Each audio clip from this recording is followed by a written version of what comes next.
Hello friends, आप सभी का स्वागत है आपके अपने यूट्यूब चैनल में। तो आज हम कक्षा 5 हिंदी सुरभि उसके अंदर चैप्टर नंबर 1 वही देश है मेरा, इस कविता का भावार्थ समझेंगे। इस कविता में क्या कहना चाहते हैं, किन किन बातों पर प्रकाश डाला गया है। सबसे पहले अधिगम समप्राप्ति, यानी कि यहाँ पर हम क्या सीखने वाले हैं। तो भारत की जो भौगोलिक व सांस्कृतिक विशेषताओं के बारे में जानना, देशभक्ति व देश प्रेम जिसके बारे में बच्चे अवगत करें, उनको उसके बारे में पता चले। अपनी मातृभूमि के लिए गौरव महसूस करना, मातृभूमि यानी आपका जहाँ जन्म हुआ है वो भूमि, उसके बारे में आप अपने आप को गौरवान्वित करें, गौरव महसूस करें। आपको इस कविता को पढ़ना है और इस कविता का मर्म यानी ये कविता क्या कहना चाहती है ये आपको समझना है। कविता की रूपरेखा की बात करें, भारत की भौगोलिक सुंदरता का वर्णन, क्योंकि भारत एक ऐसा देश है जहाँ पर आपको हर तरीके से सुंदरता देखने को मिलती है, चाहे वो किसी भी रूप से देखने को आप जानते हो।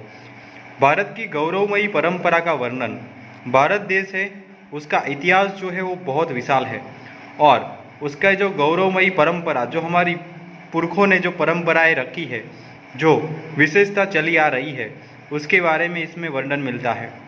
भारत की सदानीर नदियों की बात हो या फिर उपजाऊ भूमि या खनिज संपदा का वर्णन हो, यानी भारत हर क्षेत्र में संपन्न है जिस पर भगवान का बहुत अच्छा आशीर्वाद है। भारत की आप नदियों देख लो या फिर भारत की उपजाऊ भूमि यानी जहाँ से हमारे किसान मित्र अन्न उगाते हैं, या हमारी जो खनिज संपदा है उसके बारे में भी हम इसमें बात करेंगे। तो चलिए कविता स्टार्ट करते हैं आगे की।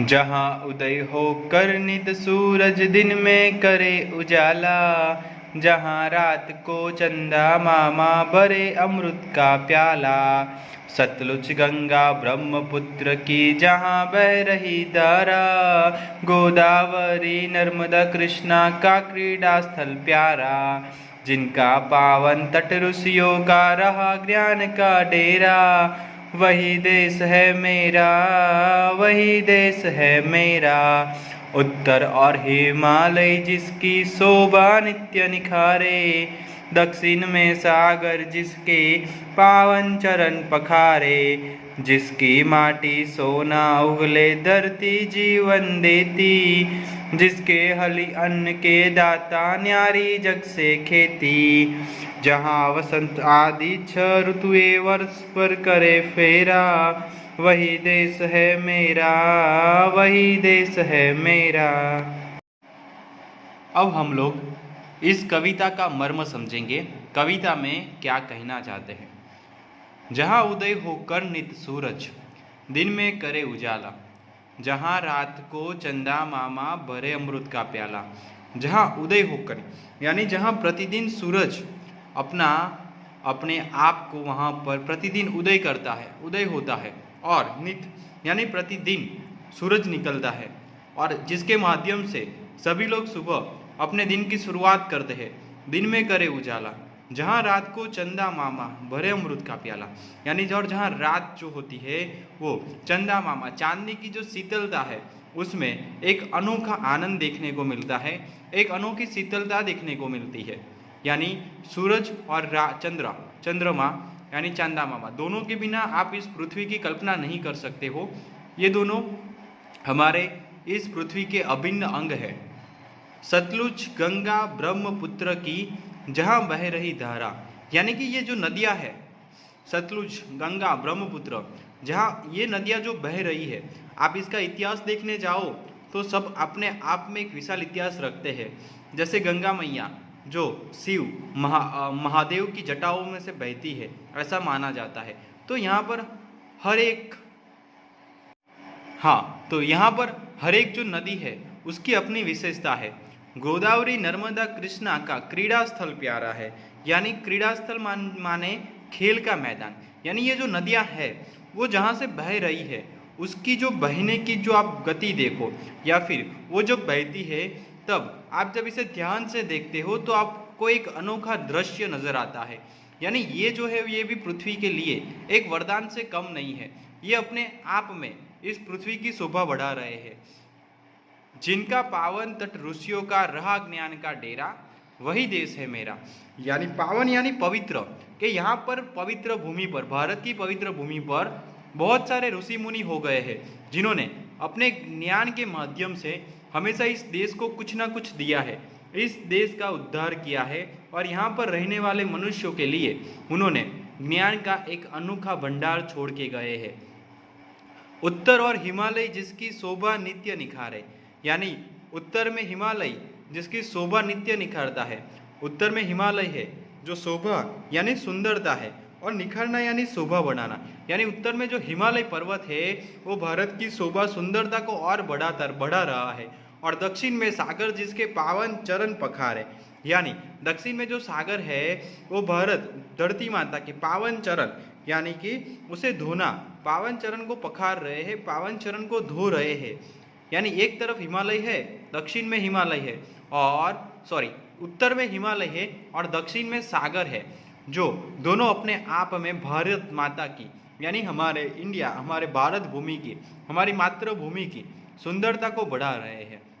आपको एग्जाम में पूछा जा सकता है कि हिमालय जो है वो किस दिशा में किस दिशा में अब भारत देश की शोभा को निखार रहा है, तो उसका उत्तर आपको लिखना है उत्तर दिशा में। दक्षिण में कौन पावन चरण पखार रहा है, तो सागर। ऐसे प्रश्न आपको पूछे जा सकते हैं शॉर्ट क्वेश्चन में। जिसकी माटी सोना उगले धरती जीवन देती, जिसके हली अन्न के दाता न्यारी जग से खेती, यानी कि जिसकी मिट्टी में से भी सोना निकलता है और इसकी धरती वो हमें जीवन देती है। कैसे जीवन देती है, तो मनुष्य जो है उसे खाने पीने की चीज़ों के लिए, खाने पीने की चीज़ें जो कहाँ से मिलती है, तो हमें धरती माता देती है। जब हमारे किसान मित्र है जिसके हली अन्न के दाता, हली यानी किसान जो हल चलाते हैं वो लोग, दाता यानी देने वाले, जो किसान हैं वो हल चलाते हैं, मेहनत करते हैं और अन्न का उत्पादन करके बराबर सभी जगह पर अन्न को पहुंचाते हैं। उनकी जो न्यारी यानी अनूठी, कुछ विशेष जग से खेती, कुछ विशेष वो खेती करते हैं जिसके बारे में आप कल्पना भी नहीं कर सकते हो। कितनी मेहनत करते हैं, कैसे पूरे सीजन में मेहनत करके वो हमारे लिए, पूरे भारत देश के लिए एक सुरक्षित और सबको लिए खाने का इंतजाम करते हैं। जहाँ वसंत आदि 6 ऋतुएं करे वर्ष भर फेरा, वही देश है मेरा, वही देश है मेरा। यानी चक्कर लगाना, भारत का ऋतु चक्र आप देखो कि हर बरस, हर साल जैसे जैसे समय बीतता है वैसे अलग अलग ऋतुएं आती रहती है, और जिसके बारे में आगे हम लोग इस पार्ट के क्वेश्चन आंसर में देखेंगे कि वो कौन से 6 ऋतुएं हैं जिसके बारे में यहाँ पर बात की गई है। किसी को पता है तो कमेंट में ज़रूर लिखिए कि वो कौन सी 6 ऋतुएं जो पूरे वर्ष पर भारत देश में चक्कर लगाती है और हम सभी लोग उन ऋतुओं का आनंद लेते हैं। तो फ्रेंड्स, यहाँ पर पूरी कविता में आप देख सकते हो कि पहले जहाँ पर हमारे दिन की शुरुआत होती है वैसे चंदा मामा और सूरज की बात की गई है। दूसरे में जहाँ से हमें पीने का पानी मिलता है, जो हमारे देश की और भारत देश की जो जीवादोरी है, वैसे सारी नदियों के बारे में बताया गया है।